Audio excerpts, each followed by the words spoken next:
Salut à toi et bienvenue dans cette nouvelle vidéo. Aujourd'hui on parle photographie, argentique, numérique et comme tu l'auras vu dans le titre très certainement, même si à l'heure actuelle où je tourne cette vidéo j'ai toujours pas mis de titre, mais on parle des photographes qui se plaignent de la surnetteté de leur appareil photo et leur objectif moderne. Sujet plus qu'épineux encore aujourd'hui, on va bien se marrer. Alors de plus en plus en ce moment je vois des vidéos de gens qui font des vidéos donc sur des appareils photo modernes et qui disent oui cet appareil photo, cet objectif est trop net, ça fait trop sharp.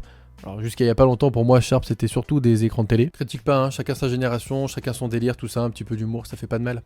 Tu te calmes. Alors les gens achètent des Sony Alpha 7R 4.3 2255, oui parce que c'est un peu la mode du Sony en plus en ce moment, avec des Sigma Art, oui parce que c'est aussi la mode des Sigma Art, hein, commence pas, mais du coup ils se plaignent que c'est trop net. Bah oui, bah excuse-moi, mais... Moi, marketingment parlant, à chaque fois que je vais au salon de la photo ou dans des magasins, ces marques, en tout cas en particulier surtout Sigma Art, se prônent d'avoir des objectifs très nets, très sharp, très détaillés. Voilà, c'est un peu le but en tout cas. Donc je comprends pas trop en fait. Donc je me pose des questions. Vraiment, cette vidéo a pour but de se poser des questions ensemble.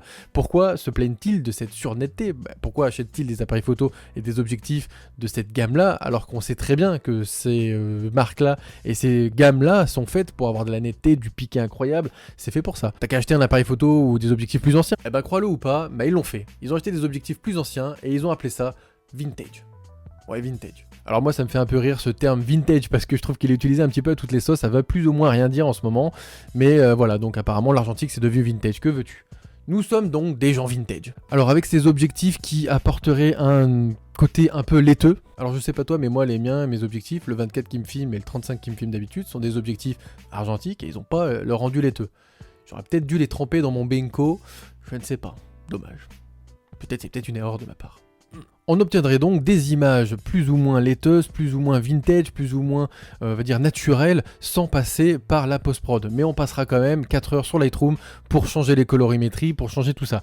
Donc bon, je comprends pas trop l'intérêt en fait, d'utiliser un objectif comme ça, si c'est pour ensuite passer 4 heures sur Lightroom pour modifier les couleurs. Enfin bref, je ne fais pas partie de cette catégorie d'un photographe qui passe beaucoup de temps sur la retouche, mais bon, je me pose quand même la question parce que du coup, si c'est tant le côté laiteux et le côté vintage qui t'intéresse, à ce moment-là, je ne sais pas pourquoi tu veux partir absolument sur ce truc-là. Je sais pas, c'est une mode que je ne comprends pas. Je me pose des questions, encore une fois. C'est une question que je me pose parce que finalement, pourquoi t'achèterais pas un appareil photo et un objectif qui date d'il y a très longtemps et qui coûte que 30 €? Pourquoi tu te prends la tête à utiliser un appareil photo vachement moderne avec des objectifs anciens, soi-disant laiteux, alors que bon, clairement, je comprends pas trop en fait le truc parce que je pense que comme toi, moi j'ai des objectifs argentiques anciens qui sont pas laiteux, donc bon, j'ai un peu du mal à comprendre, à saisir un peu la subtilité du truc. Ah oui, mais j'ai oublié, vieux con, chapeau, tout ça, oui, je pouvais pas comprendre, excuse-moi, je suis désolé. Aussi, parlons des presets sur Lightroom et sur certains appareils photo numériques qui proposent des effets argentiques. Alors autant sur les appareils photo Fuji, oui parce que moi je dis Fuji et pas Fuji,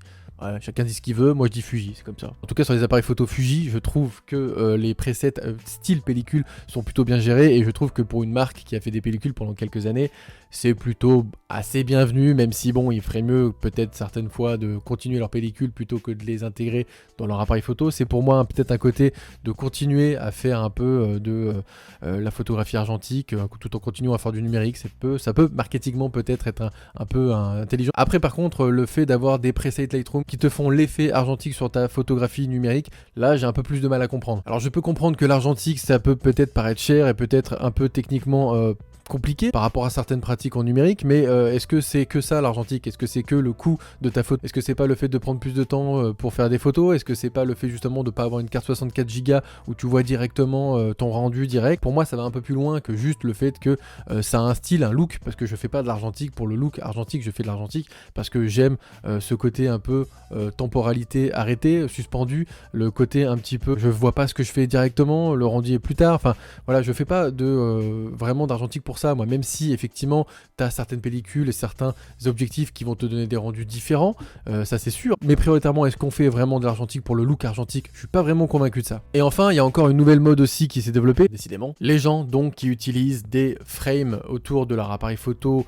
numérique pour donner le côté pellicule. Donc les frames, c'est le contour de la pellicule argentique qui est visible quand tu scannes ton négatif, et ils mettent ça donc sur des photos prises en numérique pour donner l'aspect qu'ils auraient fait une photo argentique. Là on touche le fond, hein. Honnêtement, si l'argentique te plaît tant que ça, bah, lance-toi, essaye, et puis peut-être que ça va te plaire vraiment, et puis peut-être que là du coup tu pourras scanner vraiment la bordure de tes pellicules et vraiment avoir une vraie pellicule. Je trouve ça un petit peu dommage en fait. J'ai du mal un petit peu à comprendre, et je me pose la question, savoir si c'est moi qui du coup accepte pas trop cette mode là, ou si c'est vraiment un effet de style qui me dépasse peut-être. N'hésite pas toi à marquer en commentaire ce que tu penses de toutes ces modes là que je viens de citer, si ça te choque ou pas, si tu trouves ça normal, si tu trouves que c'est totalement normal de se plaindre de la netteté de ton appareil photo aujourd'hui, alors que clairement si tu achètes un appareil photo à 4000 € avec un objectif à 2000, bah tu sais très bien que tu auras un appareil photo et un objectif net. Est-ce que c'est peut-être trop net? Donc à ce moment là, bah vu que tu passes déjà 4 heures sur Lightroom, est-ce que tu peux pas enlever un petit peu de cette netteté? Je ne sais pas. Est-ce que c'est nécessaire d'avoir un look vintage pour se donner un petit peu l'esprit un peu cool, un peu argentique? Est-ce que du coup l'effet argentique sur les photos numériques, c'est quelque chose qui est normal? Je sais pas. Est-ce que toi tu pratiques l'argentique pour le look argentique, ou est-ce que comme moi tu pratiques l'argentique parce que tu as envie de prendre plus de temps et que si tu as envie d'aller vite et de shooter vite, tu shootes en numérique? Je ne sais pas, c'est les questions que je me pose. Je te laisse ici répondre en commentaire si toi aussi tu te poses les mêmes questions. C'était tout pour cette vidéo, j'espère qu'elle t'aura plu. N'hésite pas à faire ton retour en commentaire si tu te poses les mêmes questions que moi, si tu souhaites répondre à ces questions que je me pose, parce que peut-être que je passe complètement à côté de la plaque et j'ai pas compris vraiment tous ces aspects, ces nouvelles techniques, ces nouvelles modes.